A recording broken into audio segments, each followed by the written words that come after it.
안녕하세요. 안녕하세요. 네, 안녕하십니까. 국가직 세무직공급과 그리고 서울시 일반행정국의 아무래도 이제 초시성이다 보니까 점수가 좀 많이 낮았어요. 자, 2022년 국가직 구급 출제 총평을 할 거고요. 그리고 행정법에 대해서 이제 어려웠던 문제들 있죠. 그 문제 위주로 분석을 할 거고요. 그리고 지방직 구급을 위해서 조언을 할 건데 PPT 없이 말로 설명하겠습니다. 그러면은 이제 전 과목 총평을 시작하겠습니다. 자, 여러분 국어 쉬웠죠? 쉬웠을 거예요. 제가 봐도 이거는 쉬웠더라고요. 그래가지고 독해 변별력을 둔 분양은 분명히 보였어요. 그건 내 인정. 독해가 조금 까다로워졌다, 옛날보다는. 근데 문법하고 어휘가 너무 쉬웠다. 네, 이거 진짜 너무 쉬웠죠? 물론 작년에도 쉬웠어요. 하지만 올해는 더 쉬운 것 같아요. 그리고 문학과 비문학의 지분이 70%다. 이거 작년에도 그랬고 재작년에도 그랬어요. 계속 독해에서 힘을 주고 있는 모양새고 지방직에서도 이 메타가 변하진 않을 것 같습니다. 그러니까 지방직 시험에서도 독해를 열심히 하십시오. 특히 본인이 난독증이 있거나 독해가 약한 이과생이다. 이러면은 기출하고 동형 모의고사로 계속 비벼야지 합격을 할 수 있는 거예요. 제가 볼 때는 일반 행정 같은 경우에는 95점 정도면 그래도 안정적이다라고 얘기할 수 있을 것 같고 못해도 90은 쳐야 된다라고 보고 있습니다. 그리고 이제 참조 데이터로 이제 남겨두는 건데요. 지금 현재 제가 시험을 여러분이랑 똑같은 시간이랑 재가지고 봤는데 점수 나온 거 한번 참고하시라고 보여드리는 겁니다. 자, 영어 그 다음. 자, 영어도 솔직히 영어는 영습파 분들은 영어 잘하셔야 돼. 제가 볼 땐 영습하는 영어 기본적으로 80 이상 나와야 되고 85, 90도 충분히 나올 수 있고 100도 나왔을 거예요. 제가 볼 때는. 영어 그렇게 어렵지 않았죠, 여러분?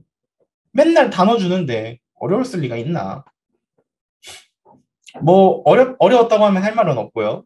특히 단어가 쉬웠죠. 단어 뜻을 몰라도 제시문 문맥을 보면 파악이 충분히 가능했어요. 예를 들어서 히터 로프 같은 경우에는 돈을 그 짧은 시간에 써가지고 뭐였더라? 사장님이 급대노한 거 그거 나온 거고 문법도 작년이랑 비슷했거나 조금 몰랐긴 한데 그 외에 그렇게 크게 무난해가지고 어렵다는 인상은 없었어요. 그때는 일반 행정 기준으로 85점이 마지노. 그리고 90점 이상 봤으면 진짜 잘 봤다. 열심히 했네, 영어. 라는 평가를 받을 수 있을 거고요. 저는 현재 영어 공부를 안 하고 있죠. 취급을 하기 때문에. 하지만 저도 20분 시험 봐가지고 85점을 받았으니까 아마 여러분들도 다 80 이상은 치지 않았을까. 아무리 영어가 좀 약간 부실했어도 그런 생각이 듭니다. 엄청 평이했어요. 이거는 진짜 너무 쉬웠어. 국가직 치고. 여러분 작년에 발해 문제 나왔죠. 그리고 토지조사령 쪽이었나? 그 일제시대 때 그 토지 문제 하나 나왔고, 그거 어려웠고, 그리고 여러분들 뜬금없이 그 황조가에서 헷갈렸었단 말이에요. 물론 황조가를 틀린 건 잘못이에요. 국어를 공부 안 했다는 뜻이니까. 유리와, 그거. 근데 여러분들 요번에 국가직 구급하고, 국가직 구급에서 그렇게 막 헷갈렸던 문제가 있나요? 그리고 유네스코 문화유산에 복귀하지 않은 수험생이라면은 틀릴 수도 있어요. 한 문제 정도. 근데 그 외에는 난이도가 전부 다 중하권으로 깔아줬다. 그 때문에 한국사도 그렇게 어렵지 않았던 것 같아요. 솔직히 제가 한 문제 틀렸는데요. 저 솔직하게 얘기하면 정림사 5층 틀렸어요. 왠 줄 알아요? 저 3층으로 기억하고 있었어요.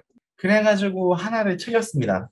그래도 그렇다고 해도 95점 정도면은 일행에서 그래도 순위 방어가 되지 않을까 라는 생각이 들더라고요. 자, 이제 슬슬 대망의 행정학과 행정법입니다.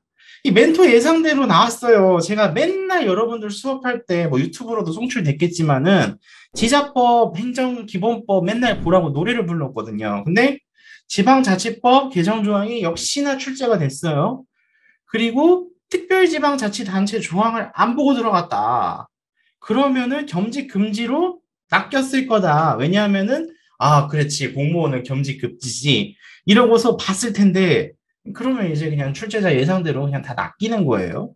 그 때문에 해당 조항을 몰랐다. 그러면 합리적으로 소거하면 풀 수 있는데 여러분들은 시간 아끼기 위해서 그걸 보자마자 찍었으면은 뭐 그냥 날려가는 거죠. 그리고 나카무라 스모루드 무형이 나왔는데 이것도 이제 지시적 위인형에서 살짝 표현이 애매하긴 했으나 타 선택지가 명확하게 정답이었기 때문에 속어로 풀 수가 있었다. 그렇기 때문에 기출 회독이 충실이 됐다. 그러면은 95점까지는 방어가 가능했을 거다.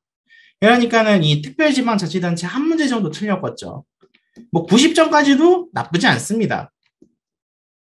합격선으로 봤을 때는요.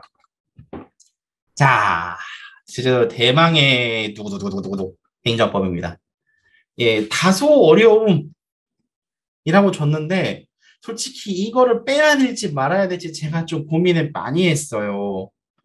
왜냐하면은 솔직히 어려움이라고 했다라고 쳐도 무방한데 그래도 못 풀 정도는 아니었다라고 보는 게 일단 제 지론이에요. 그래서 근데 시간은 확실히 많이 촉박했을 거예요. 왜냐하면 읽고 생각할 시간이 분명히 필요했을 겁니다. 저도 16분이 걸렸어요. 자, 비교해 봅시다.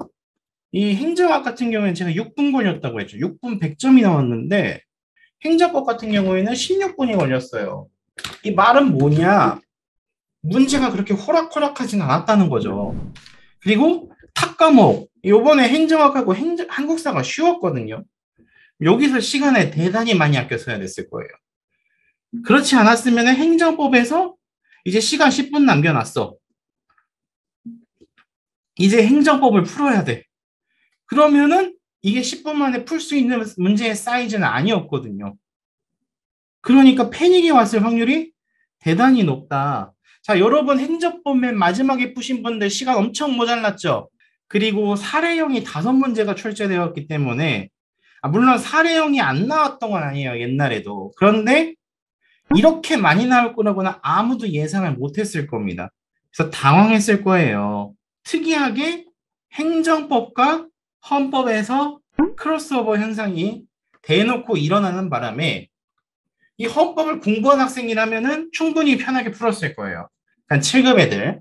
근데 순수 9급 행정법만 공부한 학생이다. 많이 힘들었을 겁니다. 그래서 방어서는 넉넉 잡아서 85점. 다른 과목을 잘 봤으면 80점? 여기까지는 커버를 칠 수 있을 것 같아요. 여러분들 이제 다른 과목 얘기는 다 했고 행정법의 소결론 들어가고 바로 문제로 접근하겠습니다. 자, 제가 하고 싶은 얘기는 뭐냐면 사례형 문제를 이제 앞으로 많이 낼 거예요. 그렇기 때문에 많이 풀어보시고요. 내공을 단련하기 위해서 푸는 거니까는 충분히 좀 많이 풀어보시고 특히 국회 8급의 사례형이 많아요. 그리고 변호사 시험 있죠. 변호사 시험 중에 공법 객관식 얘를 많이 풀어봤으면 좋겠어요. 왜냐하면은 물론 변호사 시험이 훨씬 어려워요. 9급보다. 근데 출제자들이 제가 보기에는 변시 출제자들이 많이 나온 것 같아요. 변시 출제자들이 요번에 많이 들어갔다. 북구로. 그러니까 지방직도 그럴 가능성이 없는 게 아니에요. 그리고 시간을 많이 아끼십시오. 특히 쉬웠던 과목에서 빨리빨리 찍고 넘어가는 연습이 되어 있어야 돼요. 그래서 평이했던 과목에서 시간을 아껴야 행정법 사령에서 차분하게 풀 수 있을 것이다. 그리고 시간 재고 문제 푸는 연습을 맨날 하십시오. 그리고 지방직 행정법 난이도는 제가 볼 때에는 70%는 이거보다 쉽게 나올 거예요. 이것보다. 어디까지나 기준은 국가직입니다. 근데 30%는 이 수준보다 어려울 수도 있다. 왜냐하면 아직 행정기본법 문제가 하나도 출제가 안 됐다.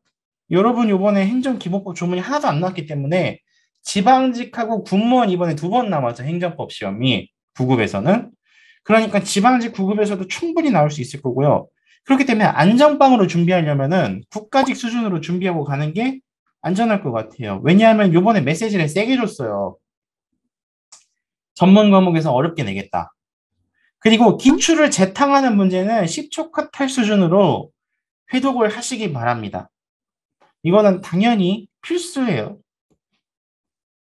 안 그러면은 사례형 같은 거 문제 못 풉니다. 바로 문제로 넘어가겠습니다.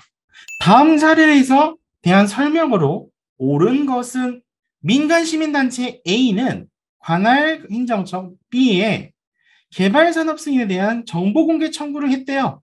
근데 B는 재판 진행 중이다. 그 사안이 포함되어 있습니다. 하면서 공공기관의 정보에 대한 관련 법률 9조 2랑 4호의 사유를 들면서 거부를 했습니다. 그래서 여기 1, 2, 3, 4 보면은 개별 구체적 이익이 없는 경우에도가 나왔고 여기는 보면은 직접적 이해관계가 있는 경우에는 이 나왔어요. 그러면 여러분들 상식적으로 봤을 때 이 두 개 중에 정답이 돼야 되는 걸 바로 캐치를 했어야 됐어요. 그리고 여기 보시면 결정적인 게 있는데 거부잖아요. 거부. 처분이죠. 근데 얘는 당사자 소송을 얘기를 하고 있다. 그러면 말이 안 되잖아요. 거부 처분은 항고소송으로 가야지. 그러니까 2번을 바로 제껴버리고 이렇게 골랐을 수 있어요. 고수들은. 근데 여러분들이 고수가 아니다. 이랬으면 시간이 엄청 오래 걸렸겠죠. 자, 그러면 3, 4번 또 봅시다. 정보 공개에 첨부한 일부가 비공개 사유면 나머지 정보만을 공개하는 것이 가능한 경우에도 법원은 공개 가능한 정보에 대해서 일부 취소를 명할 수 없다. 명할 수 없다. 명할 수 없다. 자, 요게 또 이제 키포인트죠. 그리고 비공개 사유가 정당화되기 위해서는 공개 청구 정보가 진행된 사유에 대한 재판의 소송 기록 자체에 포함된 내용이어야 한다. 자, 이것도 보고 자, 그러면은 결국에는 정답은 우리가 이미 알고 있죠. 얘였죠? 그렇기 때문에 요게 다 틀린 건 알겠는데 그러면 이제 한번 봅시다. 쟁점이 뭔지. 자, 상황정리용 판서용 공백을 제가 만들어놨어요. 근데 한 5번은 잘 안 쓸 것 같아요. 자, 헌법에서 표현의 자유라는 게 존재합니다. 그 중에서 알 권리가 존재해요. 이거는 헌법상의 권리예요. 그 때문에 개별적 근거, 뭐 이익, 법적 근거든 이익이든 그런 거 필요 없이 바로 소제기가 가능하다. 이거는 행정법에서도 자주 나오는 얘기거든요. 이걸 아셨으면은 바로 푸실 수가 있었겠죠. 자, 그러면은 제가 디테일하게 설명해 놓은 것을 보면서 보충하겠습니다. 자, 헌법상 표현의 자유 중에 알 권리가 직접 독출돼서 구체적 이익과 관계없이 취소소송 제기가 가능하다. 이게 아까 전에 제가 말씀드린 헌법과 행정법이 어우러져 나오는 비빔밥 현상이에요. 크로스오버는 너무 어려운 말에 소용한 것 같고 그리고 알 권리에 따라서 이거 좀 반대죠. 직접적인 이해관계가 없어도 여기도 틀렸어. 항고소송이 가능한 건데 두 개가 틀렸기 때문에 될 수가 없고요. 여러분 이거는 아마 판례를 봤을 거예요. 3, 4번은 정보의 가분성이 있다. 가, 분. 그러니까는 나눌 수가 있네요. 그러면 일부 취소를 통해 가지고 알 권리를 보장을 해줘야겠죠. 법원 입장에서는. 그리고 이것도 중요한 판례 중에 하나인데 이건 사골이에요. 참고로. 소송 자체가 포함된 게 아니라 재판 결과에 크게 영향을 미치는 공정성이 있는 중요 정보일 경우에는 비공개할 수 있어요. 그렇기 때문에 여러분들 각자 판례를 잘 보시고요. 사실 제일 좋은 게 뭐냐면 정보공개법을 한 번 정도는 정독을 해주셨으면 좋겠어요. 여러분들이 판례로 외우는 거는 사실 한계가 있는 게 뭐냐면 이 판례 위에 조문이 있잖아요. 아니, 요걸 보고서 판례를 만드는 거란 말이야. 근데 우리는 판례만 공부해. 그러니까는 이 판례만 알지 각자 케이스 판례 딴 거 주면 여러분들은 새로운 문제라고 느낄 확률이 너무 높아요. 그 때문에 조문을 좀 공부를 해라. 그러면은 판례를 모르더라도 해결이 가능하다라고 제가 좀 강조를 하고 싶습니다. 행정법규의 양벌 규정입니다. 자, 옳지 않은 것. 양벌 규정은 이게 정의예요. 양벌 규정의 정의. 이것이다. 양벌 A는 B다라고 얘기를 하는 거죠. 그리고 이거 틀리면 안 돼요. 이거 사골이에요. 사골. 이거 맞는 선택지죠. 그리고 법인의 책임은 이거는 좀 어려웠겠다. 이거는 헌법적 얘기다. 그리고 4번. 자, 여러분. 내가 양벌 규정을 몰라. 근데 벌이 있어요. 벌. 페널티. 근데 법인의 처벌은 행정적 제재일 뿐 형벌과는 성격을 달리한다. 이거 국어적으로 해석해봐도 조금 거시기하지 않아요? 왜냐면은 행정벌, 그러면은 형벌의 종류지. 근데 형벌인데 행정적 제재래. 이상하다. 그리고 법인도 벌금형이 있거든요. 우리가 이제 형법을 공부를 하지 않아도 이 정도는 알죠? 사형, 자유형, 재산형, 이 중에 하나란 말이에요. 그러니까 정답은 4번이 될 수밖에 없는 겁니다. 그러면은 디테일하게 제가 설명을 해놓은 걸 보면서 진행하도록 하죠. 자, 1번. 양벌 규정의 정의, 행위자 및 이 귀속자인 영업주 둘 다를 처벌하는 규정이다. 자, 2번 선택지. 자, 이거 몰랐으면 반성하세요. 이거는 거의 이거 몇 년째 쓰고 있는 판례냐. 읽어봅시다. 이거 모르시는 분들은 지금 읽어보시고 절대로 틀리시면 안 돼요. 자, 읽어보겠습니다. 양벌 규정에 의한 영업주의 처벌은 금지 위반 행위자의 종업원의 처벌에 종속하는 게 아니라 독립하여 자신의 종업원에 대해서 선임 감독상의 과실로 인하여 처벌되는 것으로 종업원의 범죄 성립이나 처벌이 영업주 처벌의 전제 조건이 될 필요는 없다. 이제는 틀리시면 안 됩니다. 3번. 제가 얘기하고 싶었던 건 3번이에요. 자, 고난도예요. 얘는 고난도가 맞습니다.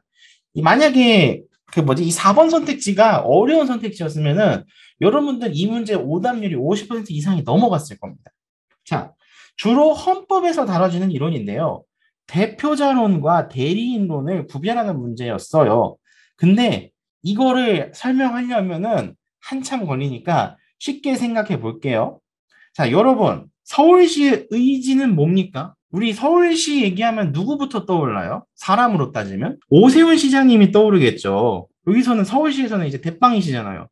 그러니까는 이분은 대표자예요. 대표자. 그러니까는 이분이 만약에 위법 행위를 했으면은 서울시는 당연히 이게 똑같이 따라오는 거예요. 근데 제가 만약에 위법 행위를 했어요. 근데 저는 대리인에 불과해요. 왜냐하면은 시키면 시키는 대로 해야 돼. 뭔 말이 많아 이거잖아요. 그러니까 얘랑 서울시랑 나는 그렇게까지 관련이 별로 없어요. 그리고 서울시가 관리 선임, 관리 책임 이걸 충분히 행했으면은 면책 조항이 있단 말이에요. 근데 이분은 면책 조항이 없어요. 오세훈 시장님은.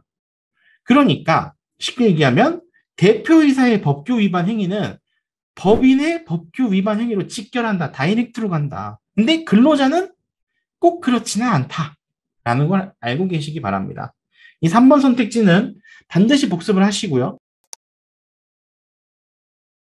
사례형입니다. 사례형은요, 어떻게 풀어야 되냐면은, 일단은 제가 지문은 무시하고 연습할 때 보여드리겠습니다. 제가 공부하는 거랑 똑같이.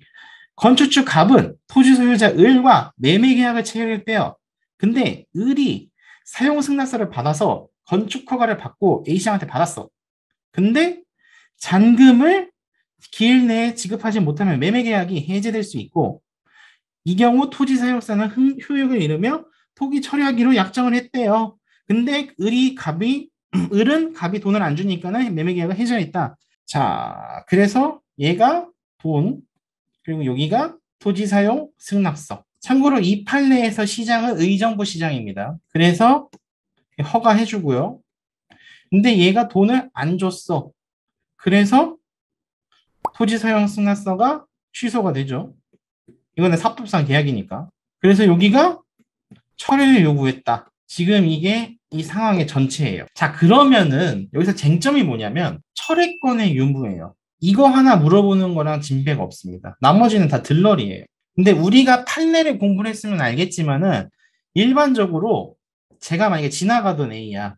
근데 건축한데 시끄러워.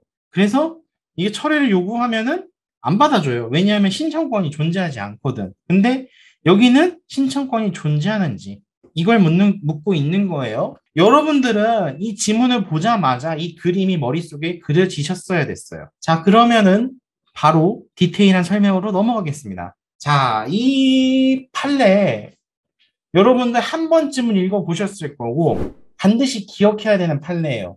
근데 이 상황을 보고서 정리를 안 하고 정리도 안 되는데 이 판례를 떠올린다? 매우 힘듭니다. 그 때문에 사례를 보자마자 이 사례를 머릿속에 그려넣고 그 사례와 관련된 판례를 정확히 입력할 수 있는 능력을 기르셔야 돼요. 적어도 지방지 시험 끝날 때까지. 자, 그러면은 이 판례 한번 읽어보면서 복습해 봅시다. 대법원 판례예요. 자, 일반적인 경우에는 철회 신청권이 부정되죠. 네, 맞습니다. 그러니까 지나가던 A가 건물 시끄러워요. 안 지었으면 좋겠어요 하면서 철회를 해봤자 그 철회 신청권이 없기 때문에 뭐 행정사고 그냥 무시하고 넘어갑니다. 하지만 이 판례는 철회 신청권이 존재하는 예외적 판례죠. 상식적으로 생각해 보면은 토지 소유자는 내 땅이잖아요. 내 재산권이 침해당하고 있는데 이거에 대해서 신청권을 인정을 안 해주면은 이 사람은 그냥 뭐 이 땅 어떻게 하라고 이 상황이 되는 거니까. 그래서 한번 읽어보겠습니다. 건축허가의 존재로 말미암아 토지에 대한 소유권 행사에 지장을 받을 수 있는 토지 소유자로서는 건축허가의 철회를 신청할 수 있다고 봐야 된다. 이 사람은 땅 소유주니까 따라서 토지 소유자의 위와 같은 신청을 거부하는 행위는 항고소송의 대상이 된다. 신청권을 인정한 거죠. 그리고 우리가 선택지를 다 안 보긴 했지만 다시 보겠습니다. 건축허가는 대물적 성질을 가지고 있다. 그래서 대인적 요소는 형식적 심사만 한대요. 그리고 A시장, 그러니까 의정부 시장은 건축허가 당시에 별다른 하자가 없었고 철회의 법적 근거가 없었으므로 건축의 허가를 철회할 수 없다. 이 얘기가 있었고, 그리고 철회권 행사에 이제 제한 요건이 나왔죠. 철회권 제한. 이거 맞는 선택지였고, 자, 그래서 다시 보고 보면 건축허가는 대물적 성질을 가진다. 자, 대물과 대인이 있어요. 그래서 얘는 물건에 대한 거죠. 근데 이거 우리 판례 중에 유사석유 제조업자 양도인 있었고 이 사람이 그때 그 당시에 귀속이었는데 이유는 양도인한테 있었는데 처벌은 양수인한테 한 거 이거 가능하다고 하는 판례가 있었거든요. 이 판례랑 똑같은 거예요. 건축허가는 어디까지나 건축물한테 관심이 있는 거지. 아니 이게 잘 지어졌니? 뭐 이거 설계도대로 지어졌니? 이런 것만 관심이 있지. 공무원들은 뭐 이거 소유자가 뭐 김철수인지 이재학인지 알 바가 아니란 말이에요. 그렇기 때문에 인적 요소에 대해서는 형식적 심사만 합니다. 그리고 이거는 우리가 철회 요건이죠. 자, 사정 변경이었어요. 그래서 유부 법사 중대였는데 자, 철회권의 유보죠. 부관의 불이행, 법이 바뀌었다. 사정 변경, 중대한 공익. 그래서 이거 외웠을 거예요. 여러분들이 유부법사 중대를 안 외웠을 리가 없어. 적어도 전효진 선생 강의 들었으면은 다 외웠을 거고, 뭐 그게 아니어서 다른 강사들도 다 얘기를 했을 거예요. 근데 왜 이게 여러분들 머리에 안 떠올랐을까? 이게 사정 변경인지 몰랐던 거예요. 이 케이스가. 그랬으면은 망할장 도루묵이지. 그러니까 여러분들은 이 상황이 사정 변경의 상황인지 아닌지도 시험에서 요구를 하기 시작한 거예요. 해석을 하라는 거죠. 상황에서.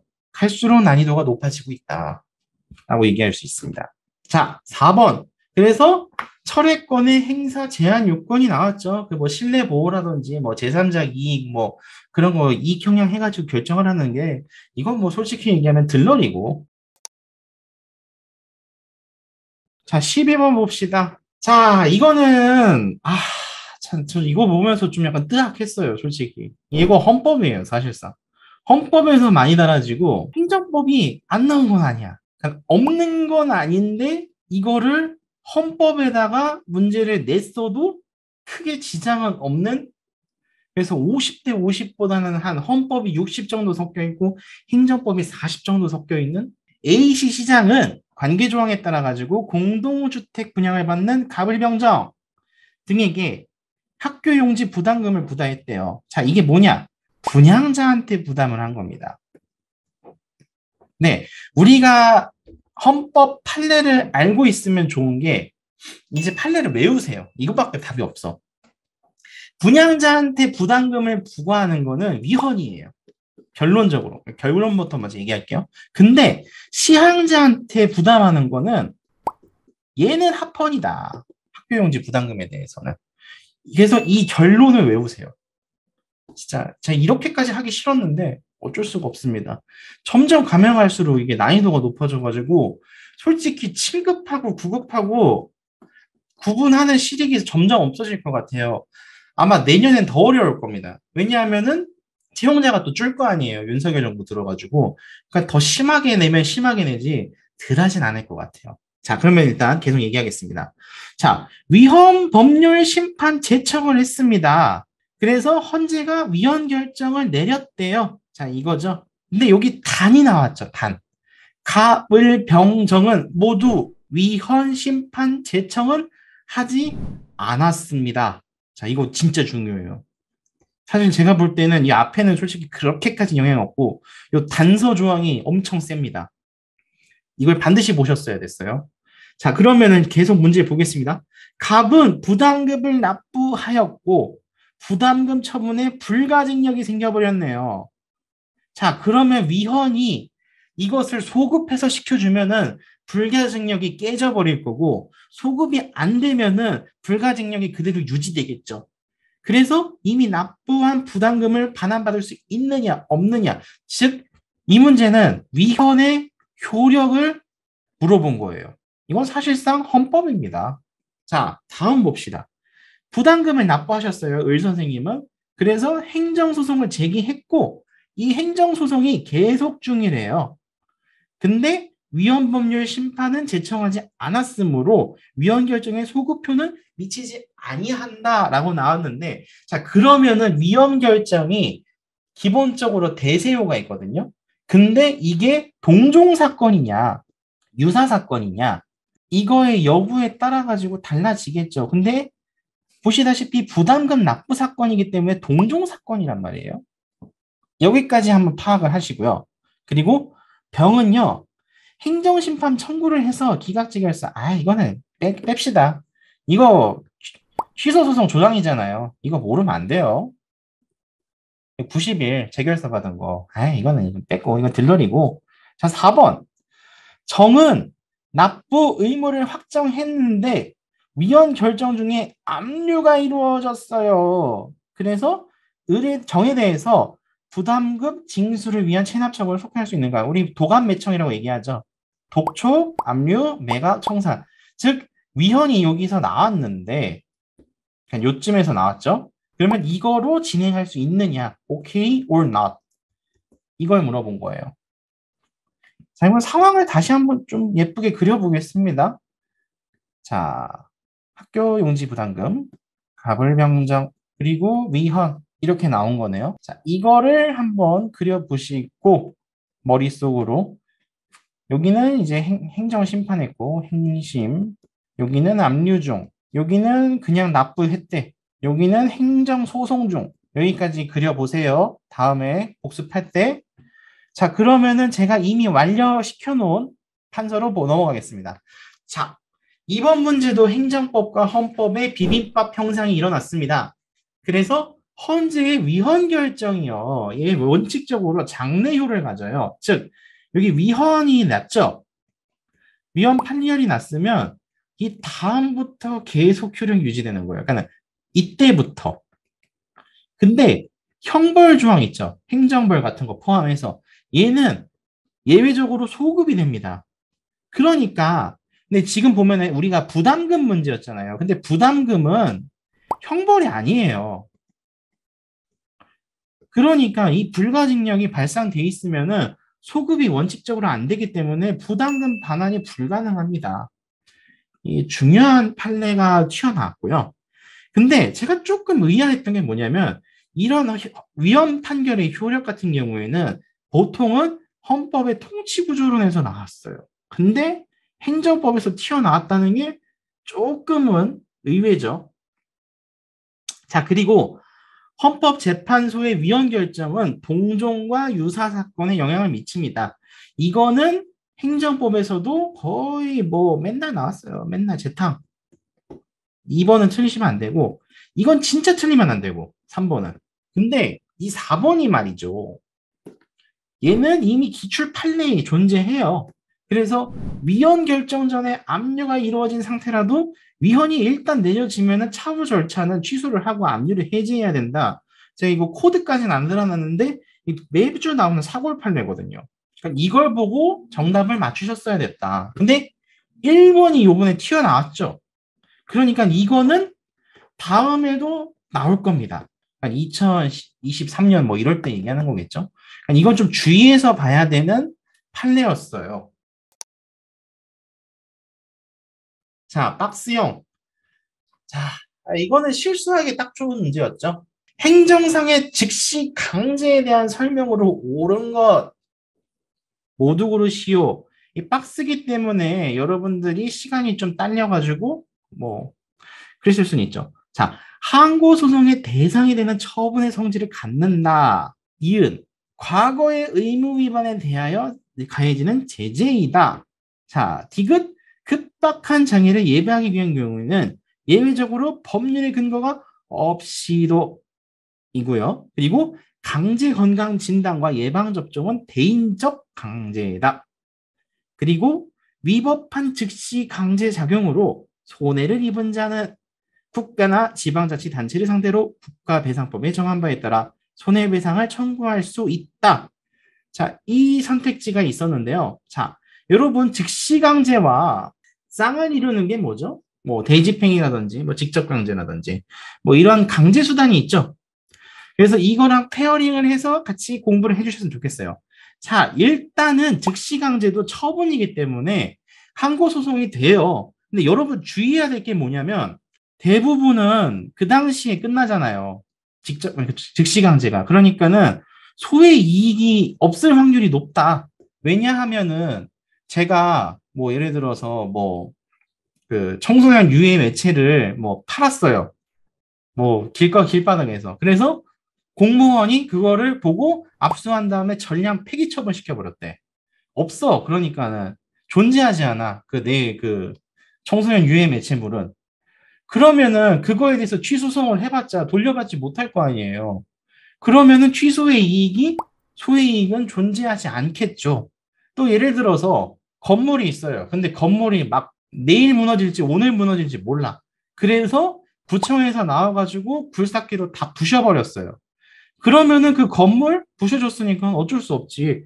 그거 다시 세워주세요라고 할 수 없잖아요. 그러니까 그것도 취소소송의 이익은 존재하지 않습니다. 그거를 한번 파악하시고요. 자, 이거 과거의 의무 위반 같은 경우에는 강제 조항이지 즉시 강제하고는 관련이 없습니다. 그렇기 때문에 이건 정답이 아니고, 그리고 여기 보면은 법률의 근거가 없이도가 틀렸죠. 즉시 강제는 가장 침해성이 강하기 때문에 당연히 법률적인 조항이 있어야 되는 거예요. 그리고 요즘 이제 이 시사 이슈에 조금 부합하는 문제가 나왔고, 그리고 손해를 입었어요. 위법한 작용으로 손해를 입었으면 당연히 국가배상이 가능해야겠죠. 자, 그래서 뒤에 설명 한번 읽어보시기 바랍니다.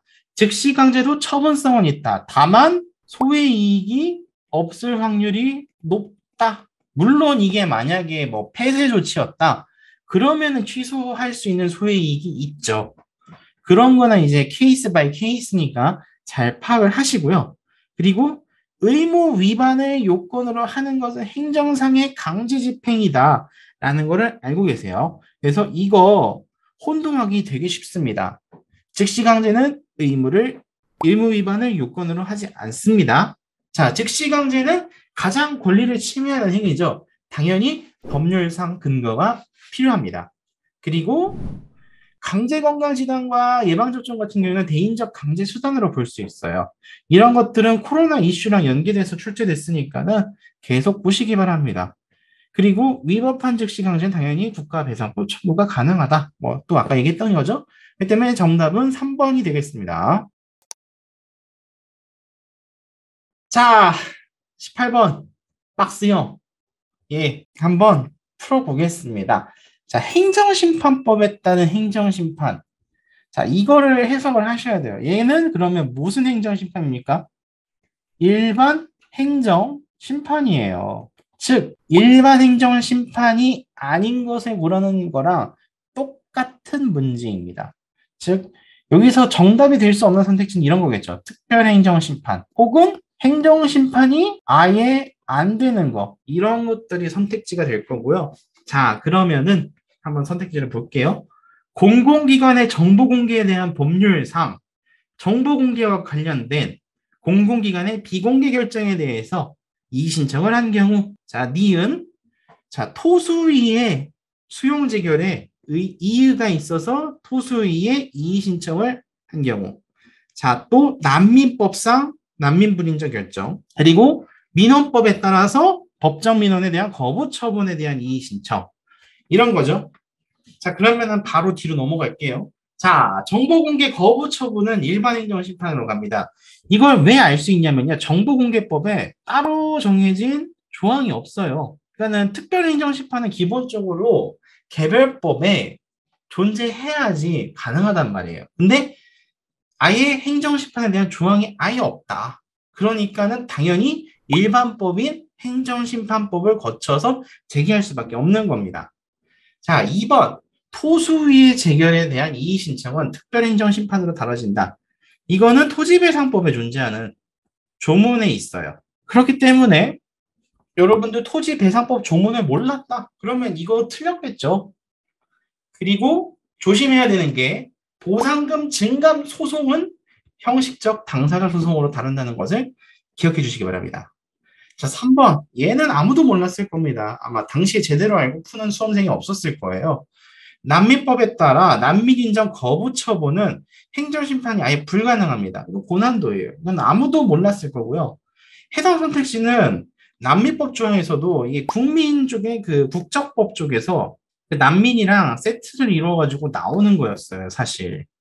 근데 이게 왜 나왔는지 모르겠어요. 도대체 이해가 안 된다. 그래서 행정법에서 출제된 게 조금은 부당하다라고 생각을 하는데, 뭐 어떤 강사 선생님 책에는 또 있었다고 하더라고요. 그리고 민원 거부 처분은 당연히 일반 행정심판으로 갑니다. 이건 민원법을 몰라도 풀 수 있었어요. 근데 사실 생각해 보면은 1, 2, 4번은 사실 기출로 커버가 가능했던 문제들이었어요. 그래서 3번만 좀 신기했지 문제는 충분히 나올 수 있었다고 저는 생각을 합니다. 그래서 기출을 조금 다시 한번 확인하시면서 문제를 풀으셨으면 좋겠어요. 자, 19번의 사례형 난이도가 중3이고요. 자, 이거는 여러분들 많이 맞추셨을 것 같긴 한데 건설회사 A는 택지 개발 사업을 위해서 법령의 절차를 거쳤대요. 그래서 토지를 취득하고자 보상에 대한 협의를 했는데 협의가 성립이 안 됐습니다. 협의 불성립. 그래서 토수위에 재결을 신청해서 수용 및 보상금에 대한 수용 재결을 받았대요. 그래서 선택지를 한번 읽어보면요. 갑이 수용 재결에 대해서 이의 신청을 시작하면은 집행이 정지되는 효력이 있다.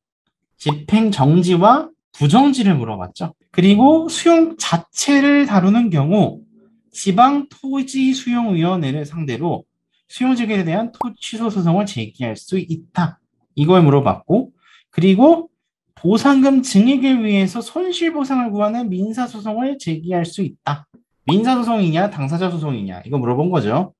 그리고 거주하는 건물에 인도를 거부하면은 대집행의 대상이 되는가? 인도 의무의 대집행성이 가능한가? 이걸 물어본 거예요. 자, 그러면은 또 다시 한번 정리를 해볼게요. 건설사 A와 그리고 제가 있다고 쳐보겠습니다. 토지 소유장. 그리고 토수위가 있어요. 자, 협의를 했는데 협의가 실패했다. 그래서 여기 건설사가 수용 재결을 요청했다. 이 상황이고, 그리고 만약에 수용 재결 처분이 나오면 이거에 대해서 나는 어떻게 이의를 제기하는 건가? 이게 중요한 키포인트가 되겠죠? 설명으로 넘어가겠습니다. 자, 일단 원칙적으로 집행 부정지예요. 그래서 우리가 고민하셔야 될 게 뭐냐면, 자, 행정심판의 집행정지랑 행정소송의 집행정지, 이거를 구분하셔야 됩니다. 그러면은 이게 볼게요. 행정심판의 집행정지는 중대예요. 중대한 손해.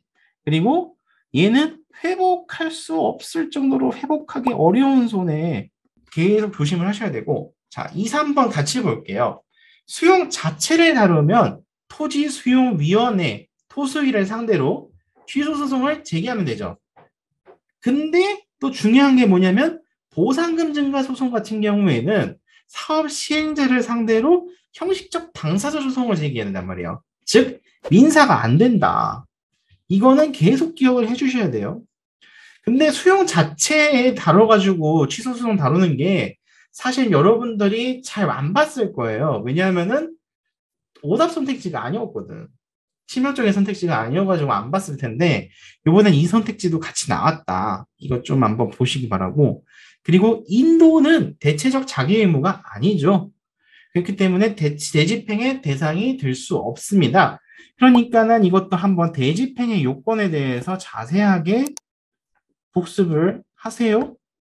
그러니까 정답은 민사소송을 제기할 수 있는 게 틀린 거죠. 자, 20번. 자, 이 문제. A시장은 식품일 업주죠. 업주 갑한테 청소년 고용업체에서 청소년을 고용했다는 의무로 2개월에 가름하는 과징금 부과, 즉 변형과징금을 부과했죠. 변과. 그래서 납부를 했는데 하자가 있었다라는 거를 알게 됐습니다. 이 상황이고요. 이 문제도 꽤 어려웠어요. 중상 정도니까. 자, 그러면은 봅시다.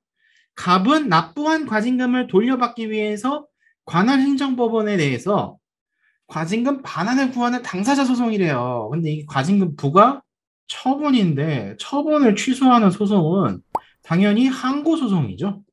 그 때문에 당사자에서 에러가 났고, 그리고 A시장은 과징금 부과 처분을 함에 따라 가지고 통지서에 기재가 누례가 됐다. 즉 하자의 치유인데 여기 보시면은 취소 소송 절차가 종결될 때까지 하자의 치유가 된다, 안 되죠. 소가 제기되기 전에 치유가 되죠. 즉 이게 틀렸습니다. 그리고 식품위생법 청소년을 고용한 행위에 대해서 영업허가를 취소하거나 6개월 이내의 기간에 정해서 영업장을 폐쇄했다고 저저저저 한 다음에 총리령이 나왔네요. 이 총리령이 재판 규범이 되는가? 근데 제재 처분이잖아요. 제재 조항인데 이게 불령이나 총리령이면은 행정 규칙으로 취급이 되죠. 그 때문에 재판 규범성이 되지 못합니다. 그래서 맞는 거죠. 이거는 되지 못하는 거죠. 자, 갑이 자신은 청소년을 고용한 적이 없다고 주장을 했는데 과징금 부과 초성의 취소 소송 중에서 갑이 유통기한을 경과한 식품의 판매한 사실로 처분 사유를 추가할 수 있다. 즉 처분의 사유 추가 변경인데 이거는 동일성이 있는 경우에만 추가할 수 있죠. 근데 여기는 동일성이 있다고 보기에는 어려워요. 그래서 정답은 3번입니다. 그래서 한번 자세히 볼게요. 자, 1번 선택지.